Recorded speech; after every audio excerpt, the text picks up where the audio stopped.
The Celtics, Perk, they traded Marcus Smart to the Grizzlies. Okay, big There was a collective groan from Celtics fans everywhere. I think you had the loudest groan. You've had some spicy takes about this trade, so I'm just going to get out your way, Perk. That would be wise, Malika, for you to get out my way. But because all I kept hearing about this since the Denver Nuggets won the title is the word patient. Be patient. It takes time.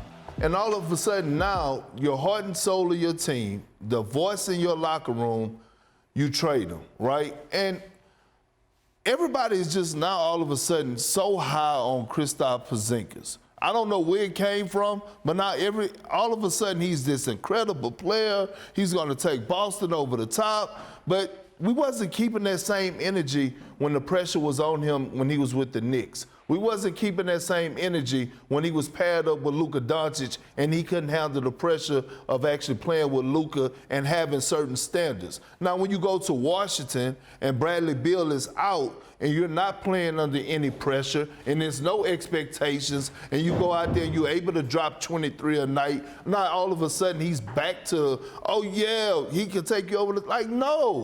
No, Marcus Smart is proven. Marcus Smart is proven. Consecutive conference finals, defensive player of the year, helped take this team to the finals. I just don't understand it. I don't understand it. Well, it's done. It's done. Are you telling Perk to get over it? Yeah, I'm telling him to get over it.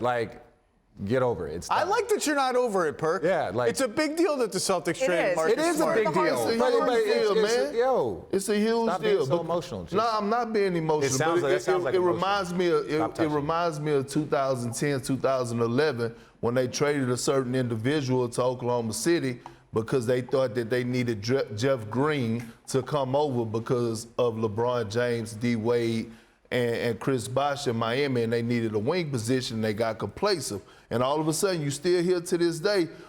Hey, Perk, you know what? We regret trading you. We took you for granted. It's the same thing with Marcus Smart. I understand he's not out there getting you 25 or 30 a night, but what he brings to that locker room, that city, and all the things that he do on that floor and off the floor in that locker room means everything. Okay, so what do you think about Memphis? Memphis won. Yeah, okay. Yeah, they won. Okay, good. Then we get something positive. Let's get something positive. Memphis won. Memphis good. Yeah, Memphis got a good one. So in cold terms, yeah, looks like a good trade for the Celtics. They got 2 first-round picks and a borderline. Let me finish. And a borderline All-Star for Marcus Smart. One player turned into those 3 things. That's a good trade on paper. Something about it makes me a little nervous in my stomach. I'm kind of with Perk on this. Something just leaves me cold. I think part of it is the Celtics have been a below-average, so-so passing team, and they just traded maybe not their best passer, but one of their best passers for a guy who's not really a shot creator for others. And the playmaking deficit makes me nervous. The lack of, I know they had a surplus of guards, but now Malcolm Brogdon's injured. We don't know what's happening there. Marcus Smart's gone. Now you have 3 guys who are really all centers and not a lot of reliable players on the size spectrum between the Jays and those centers. On paper, it's a good trade. The Celtics are going to be awesome no matter what because he's a 5-out center shooting threes. You got the Jays. Something about it it's not settling well, Perk. Zach, I love you on Fridays. I'm telling you, on Fridays, you always agree with me. I love you all.